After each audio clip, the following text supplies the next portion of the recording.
ഭരണകൂടങ്ങളുടെ കൊടും ഭീകരതകൾക്ക് മുമ്പിൽ ഒട്ടും മടിപതരാതെ നിന്നിട്ടുള്ളവരാണ് ഞങ്ങൾ.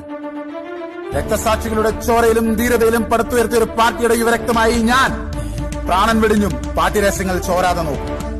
എന്റെ ജീവന്റെ അവസാന തുടിപ്പോരെ ഈ ഹക്കീം പൊരുതും. ലാൽ സലാം. ഡാബുല്ലേ വേണേ സത്യം പറഞ്ഞാ ഞാൻ വന്നപ്പോ 120 രൂപ ഉണ്ടായിരുന്നു. സത്യം പറഞ്ഞിട്ട് തല്ലിപ്പിഴിഞ്ഞ് 55 കിലോ ആക്കി. ഇതൊക്കെ ഉണ്ടോ നീ? അത് സാമ്പിൾ. ഇതിലും വലിയ പീഡനങ്ങൾ നേരിടാൻ തയ്യാറാണ് ഷമീറെ ഈ ഹൈറേഞ്ച് ഹക്കീം.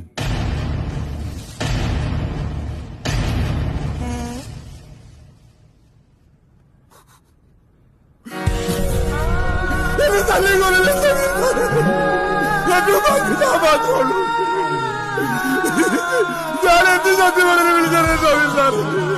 എന്നെ തല്ലിക്കൊല്ലല്ലേ? ഞാനെല്ലാം പറയാം.